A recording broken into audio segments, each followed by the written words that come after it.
바울은 주님과 교회의 결혼으로 세상이 새롭게 창조되는 큰 신비를 알려줍니다. 에베소서 5장입니다. 그러므로 사람이 부모를 떠나 하나님 아버지 품을 떠났다는 것이죠. 하늘나라를 떠나 그의 아내 교회를 말합니다. 합하여 그 둘이 한 육체가 될지니 이 비밀이 크도다. Great mystery. 나는 그리스도와 교회에 대하여 말하노라. 여러분, 이 세상에 해가 뜨고 해가 지고 공기가 있고 이 모든 만물, 심지어는 가정, 자식 놓고 살아가고 이 전부 다가 뭐냐면은 사실은 미스테리, 하나님 나라의 신비를 그림자요 반영인데, 특별히 그 중에서 하나님 나라의 비밀을 가장 크게 나타내는 것이 그레이트 미스테리가 우리가 남자와 여자, 신랑과 신부가 결혼해서 새 가정이 탄생하고 자식 낳아 기르는 가정이랍니다. 그냥 가정이 꾸려지는 게 아니에요. 여러분, 특별히 예수 믿는 성도의 가정은 천국의 표준, 말씀의 기준을 따라서 천국 같은 가정으로 에덴 동산 같이 잘 가꾸어야 돼요. 이거는 처음에 혼자 믿는 분으로 시작할 때는 힘들지만 그것을 개척해내야 됩니다.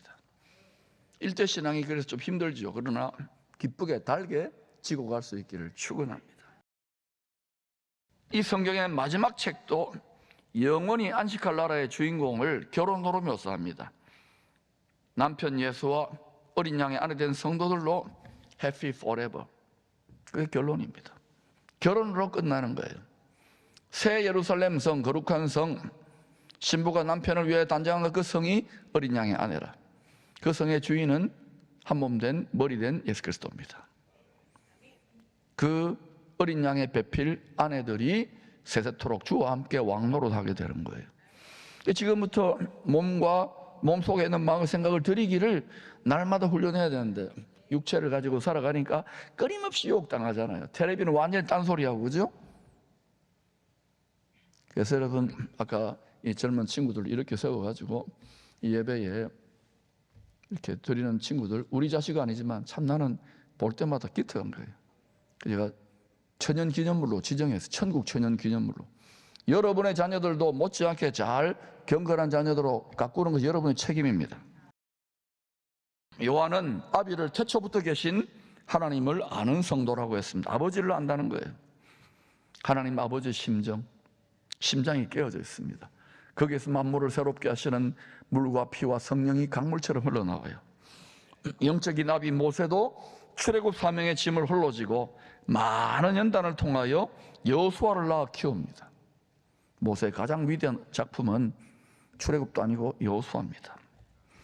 여호수아 없었다면 가나안 정복이 안 됐잖아요. 엘리야도 홀로 짐을 지고 씨름하다가 침체의 깊은 골짜기, 자살하고 싶을 정도로 힘들었어요. 연단을 거쳐 엘리사를 낳아 기릅니다. 육의 자녀가 영의 자녀, 사명의 후계자를, 멍에를 같이 질 자를 낳아 길렀다는 거예요. 훈련시킨 거예요. 실패의 골짜기를 통과한 베드로도 마가를 사명의 후계자로 낳아 훈련시킵니다.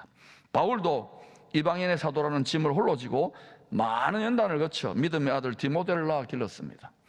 예수님의 가장 위대한 작품이 뭔지 아십니까?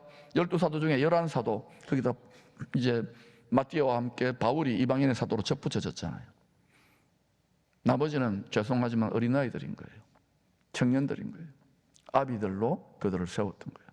그들은 죽음을 돌파하여 전부 다 오는 교회 시대의 위대한 밑거름이 되었던 거예요. 여러분, 농사 짓는 기본 아닙니까? 세상에서도 걸음 안 주고 좋은 마음만 만들지 않고 어떻게 열매가 자랍니까? 전부 다 어때요? 다 열매가 되고 꽃이 되기를 원해요. 걸음 되시기를 축원합니다. 여러분 가정에 걸음 되십시오. 기업에 걸음 되십시오. 교회에 걸음 되십시오.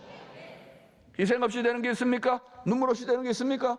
눈물을 흘리며 씨를 뿌린다는 것은 걸음이 되는 거예요. 좋은 마음밭을 기경하고 난 다음에, 묵은 마음밭을 기경하고 난 다음에 축복의 씨앗을 뿌리고 기도의 씨앗을 뿌리는 거예요. 복음의 씨앗을 뿌리는 거예요.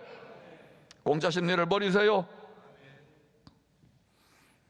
신앙생활하면 눈물 골짜기를 그니를 보지 못하고 시험과 불알란을 통과하지 못한 분들이 영적인 압이라고요?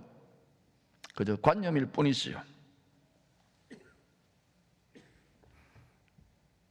바울도 이방인의 사도라고 하는 지금 홀로 졌어요.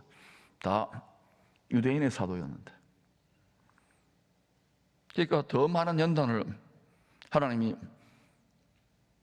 주님 괴롭히고 힘들게 하는 그 마음의 골짜기를 형성한 다음에 탁 깨뜨려가지고 깨져가 쓰시잖아요. 많은 연단을 거쳐 믿음의 아들 디모데를 낳아 길렀습니다. 영적인 나비는 영적인 신령한 자녀를 낳게 되어 있습니다. 여러분이 경건한 부모라면 경건한 자녀를 낳아야 돼요. 여러분 육신을 통해 맡긴 자녀들. 여러분 중에 이런 분들이 많아요. 우리 아들 예수 믿었는데 한평생의 수고가 필요한 거예요. 육신의 자녀를 어른되고 시집장가 가도 어때요? 육적으로 잘 되고 하는데도 온갖 뒷바라지가 F 서비스가. 영의 자녀, 신령한 자도 마찬가지입니다. 때로는요, 육의 자녀는 끝까지 안 돌아오는 경우도 있어요. 여러분의 자녀가 경건한 자녀, 신령한 자녀로 성장한다면 그것보다 더 큰 복은 없겠지요. 나는 이틀 전에 만난 그 사모님, 할머님 참 부럽습니다. 우리 엄마도 저랬으면 하면서 내가 꼭 끌어안아드렸어요. 저는 우리 장모님, 96세 된 장모님 빚지고 꼭 끌어안았어요. 처음 만났는데도 얼마나 기뻤던지요. 여러분도 본받기를 축원합니다.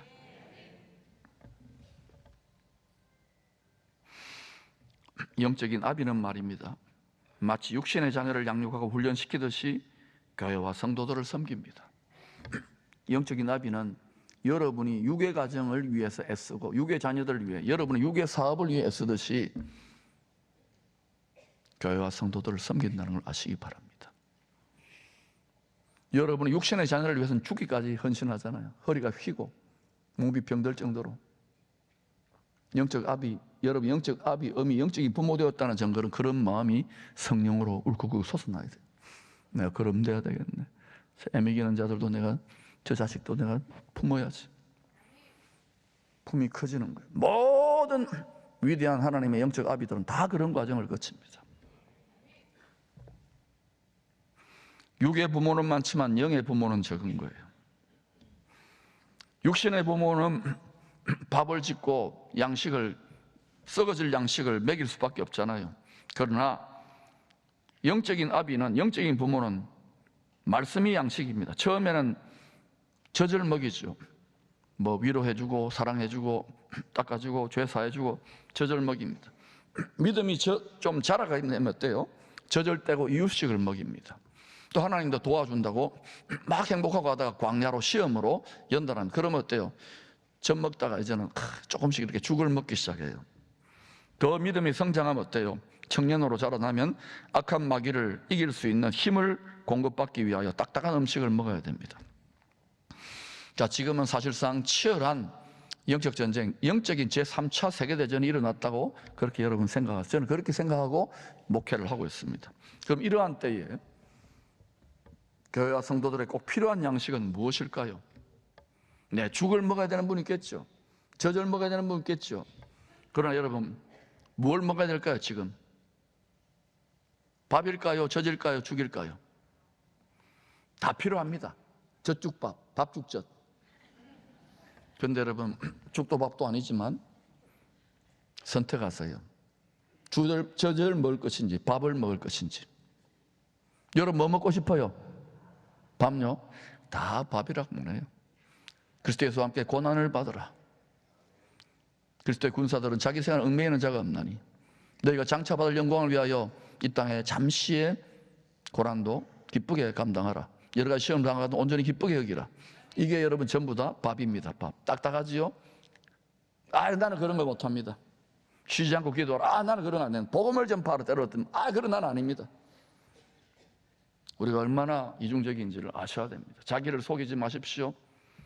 말씀은 거울입니다. 설교도 거울입니다. 여러분 영혼을 비치고 그 다음에 실천하는 거예요.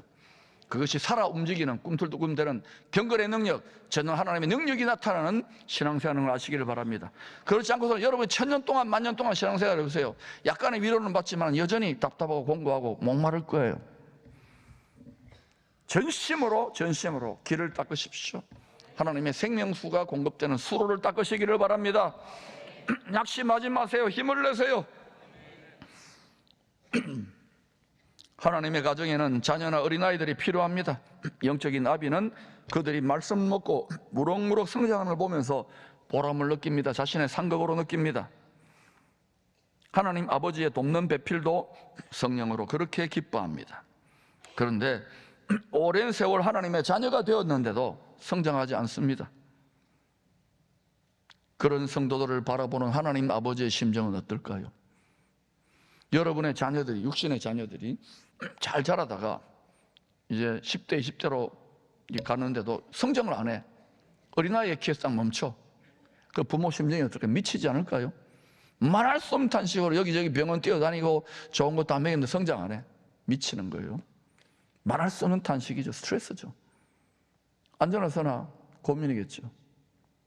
이제 우리 속사람도 주님을 닮는 부분에서 그리스도의 장성한 본량까지 성장해 가야 되는데, 이런 관점으로 여러분 속사람을 보세요. 교회를 몇십 년, 몇 대째 다녔다 하더라도 여러분 속사람이 얼마나 주님을 닮았냐는 거예요. 말씀을 먹고 성령을 마시지 않고서 어떻게 속사람이 성장합니까? 순종하고 자기 자아를 굴복시키지 않고 어떻게 성장합니까? 책망하는 것이 아닙니다. 영원한 나라의 주 보좌 앞에 갔을 때 손해보지 말라는 거예요. 대부분은 정직하게 말한다면 부끄러워할 것입니다. 나의 달려갈 길을 마치고 마치 올림픽 금메달 따려고 전심전력하듯이 여러분 마음과 생각에 있는 모든 장애물들을 다 돌파해서 대로를 닦아서 마음의 시온이 되고 열려야 될 거 아닙니까? 그러면 여러분 세상에서도 경쟁력이 없을까요? 천만의 말씀이 옳시다. 우리에게 필요한 것은 있어야 될 걸 다 아신다 그러잖아요. 그때 하나님의 영광이, 하나님의 천군 전사들이 구원받을 상속자들을 제대로 돕는 거예요. 전능하신 분을 믿으십시오.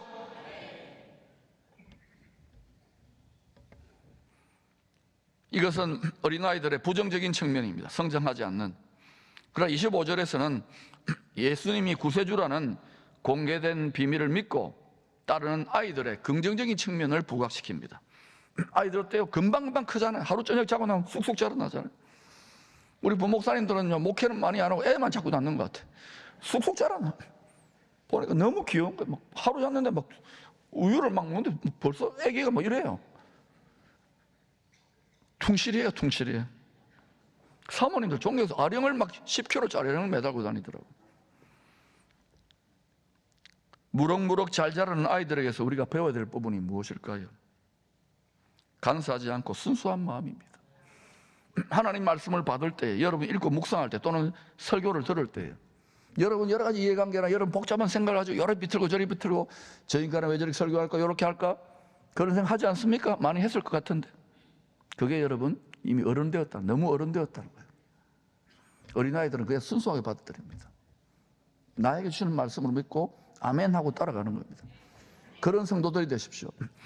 저도 너무 순진무구했어요. 예수 믿는다 천사인 줄 알고 왔는데 목회하고 해보니까 안 그렇더라고요. 근데 여러분 잘 들으세요. 어린아이 같은 순수하고 순진한 사람들이 속사람에게 성장합니다. 연단과 상처와 배신이 있지만 그게 성장하는 길입니다. 너무 어른된 분 있습니까? 어른됨을 부끄러워하시고 좋은 의미에서 어린아이의 길을 걸어가십시오. 마음을 깨끗하게 하고 순진무구하고 순수하게 하시기를 축원합니다. 또 어린아이 특징은 뭡니까? 밥을 공급해주는 부모, 보호자, 부모에게 전적으로 의지합니다. 전적 의지입니다. 하나님께 전적 의지합니다. 이 어린아이들은 상처받다가 울다가도 금방 잊어버립니다. 그리고 재미있게 놉니다. 깔깔거리면서. 아이들 보면 그래요. 신기해요. 어른들은 안 그래요. 한번 딱 상처 나고 수틀립니까? 내 눈에 흙이 들어가지는 못한다. 다 어때요? 취토라고 하잖아요. 다 흙 뿌려줍니다. 어른 좋은 거 아닙니다. 좋은 의미의 어른은 영적인 어른입니다. 신령한 아비입니다. 어른을 다 인생 살면서 만신창이 여기 상처 배신 원통함 또 이야기해보세요. 밤새도록 어때요? 이건 짧았다 하고는 또 3박 4일 집회합니다. 들어줘 보세요. 줄줄이 나옵니다. 그런데 여러분 이걸 통해서 여러분 이 모든 인생의 고통, 이 걸음을 통해서 얼마나 주님을 닮아가는지요. 여러분을 크리스탈로 수정 같은 주님의 인장반지에 끼울 수 있는 보석으로 빚어가는데 여러분의 자아와 성품이, 혼이 얼마나 주님을 닮았냐 이거예요. 고난을, 인생의 실패와 좌절과 낙심과 분노와 울분을 원수된 것을 전부 다 어때요? 낭비하지 마시고 주님을 닮아가는 보석 같은 불시험의 연단의 재료로 다시금 이해하시기를 축원합니다. 생각하기 나름이고 마음먹기 나름이에요. 아이들은 말씀을 먹인 대로 성장합니다. 지난 몇 년간 부지런히 밥을 많이 먹였더니요, 무럭무럭 성장한 성도들이 굉장히 많아요. 분명히 그들은요, 요엘서 2장 24절부터 25절, 26절 갚아주고 메뚜기가 빼앗은 것들 되찾아오는 시즌으로 진입할 겁니다. 여러분, 거룩한 질투심을 일으켜서 분발하시기를 축원합니다. 무거운 마음밭을 기경하시고 계속해서 심으십시오. 뿌리십시오. 많이 뿌리고 많이 심으면 많이 거두고 많이 누리게 되는 거예요. 아무것도 하지 않고 가만히 수많은 기회를 놓치지 마십시오. 용기를 내십시오. 마음이 순수하고 깨끗한 어린아이 같은 성도들에게 우리 주님은 지혜와 계시의 성령을 부어주십니다. 주님이 어떤 분인지 계속 그 비밀을 속삭여 주신답니다. 그러니까 여러분, 세상 살다 보니까 여러 가지 많잖아요. 그래도 어린아이 같은 마음을 회복할 수 있기를 축원합니다. 좋은 의미의 어린아이 같은 마음. 안식의 주인님이 수고하고 무거운 짐진 우리들에게 다 나에게 오라고 합니다. 주님의 멍에를 메고 배우라고 합니다. 그러면 가야 됩니다. 그리고 배워야 됩니다. 주의 멍에를 메고 주신 계명에, 주의 계명에 순종할 때 늘 함께 하시는 주의 영이 천국의 비밀들, 더 깊은 비밀들을 세밀한 음성으로 속삭여 줍니다. 마치 사귀는 연인들처럼 어깨동무하고 친구에게, 연인에게 알려주듯이, 있잖아, 이런 거야, 이 성경의 뜻은 이런 거야, 이건 이렇게 돌아가, 이때는 이래. 이런 속삭임을 여러분 세밀한 음성을 많이 놓치고 있지 않습니까? 주님은요, 성령으로 만물로 수없이 말씀으로 사람들 통하여 수없이 외치고 계세요. 우리가 육이 되고 멍 때리니까 들리지 않을 뿐이에요. 신령한 체질로 바뀔지어다.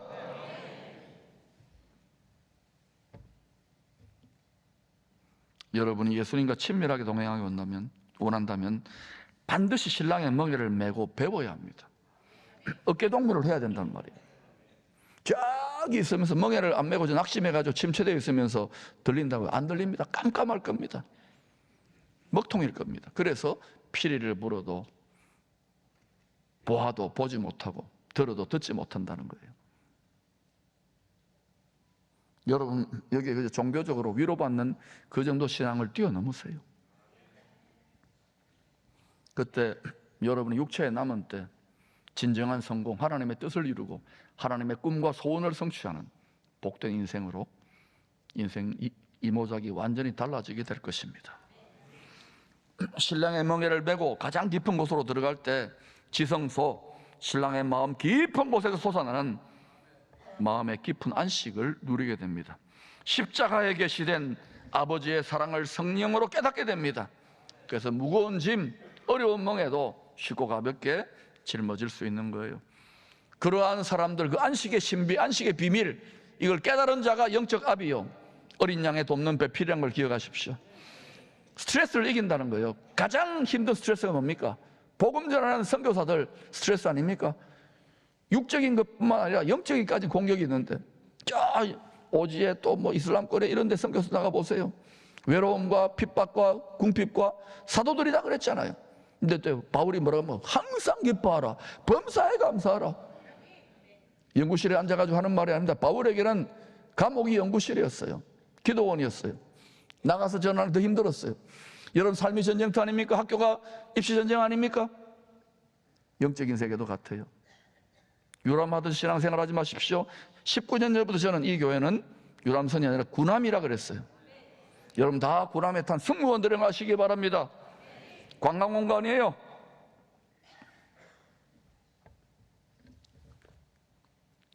주님이 말씀하십니다. 마태복음 11장 30절 같이 읽읍시다. 시작. 이는 내 멍에는 쉽고 내 짐은 가벼움이라. 주님의 짐이 가볍답니다.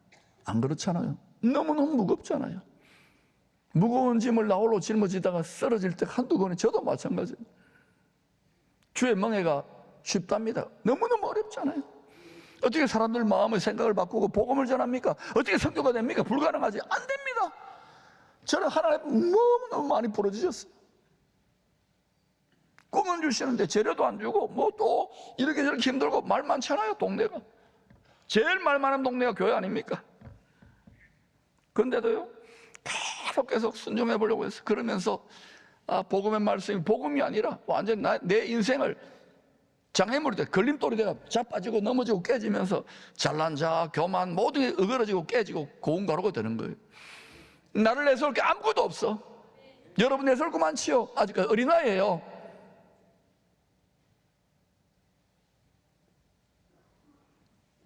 내가 엉터리 중에 엉터리.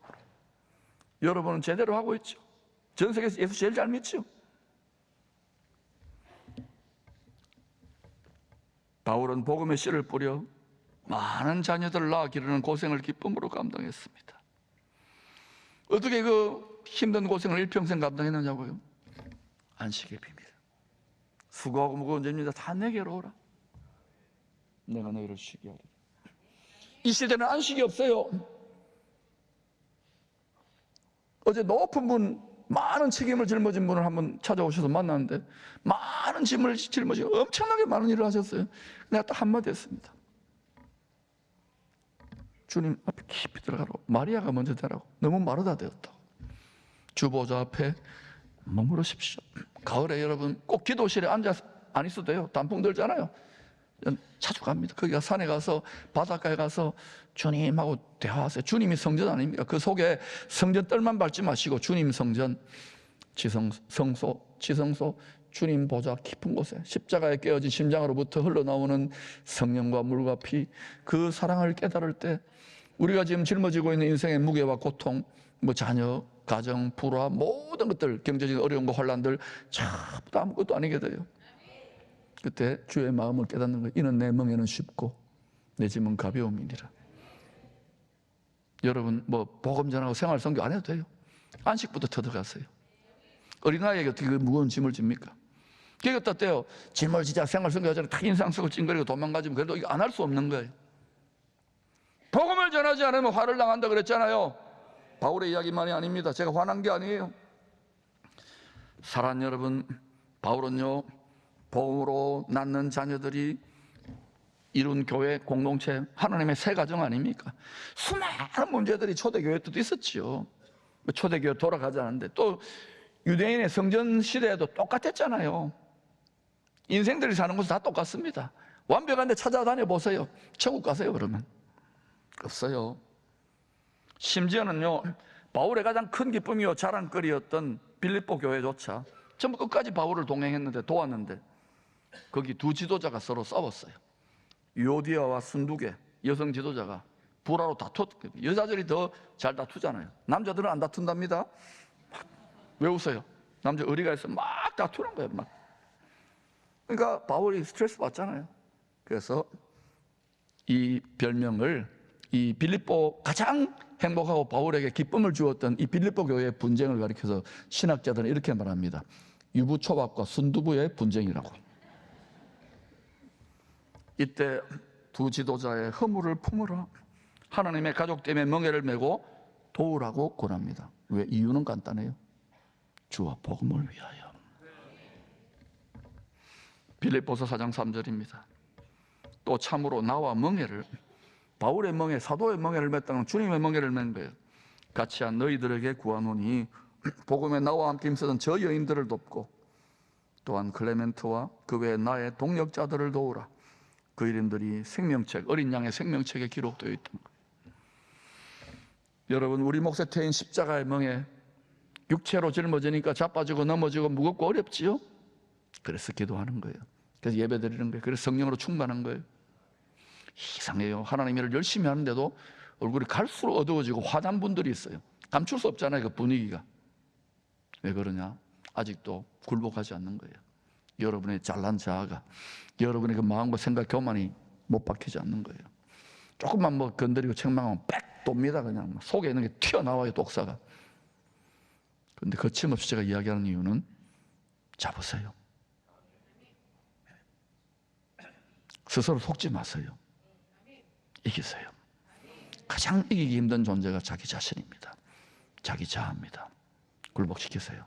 습관이 된 오랜 세월 굴복시키고 신앙의 새 차원으로 나아가십시오. 주의 멍에를 맨 성도들이 하늘에서 준비된 새 예루살렘 성 영원한 안식처를 마침내 상속받는 안주인이 될 것입니다. 영적인 아비들, 이기는 자들이 되는 것입니다. 기쁘게, 가볍게, 할렐루야, 쉽게, 깃털처럼 가을의 단풍도 누리시고, 자녀들 다 부모만 쳐다봅니다. 여러분만 쳐다봅니다. 고달프고 힘든 시대에 그래, 괜찮아, 괜찮아, 아빠가 있잖아, 엄마가 있잖아, 실력 있는 경건한 부모들이 되시기를 축원합니다.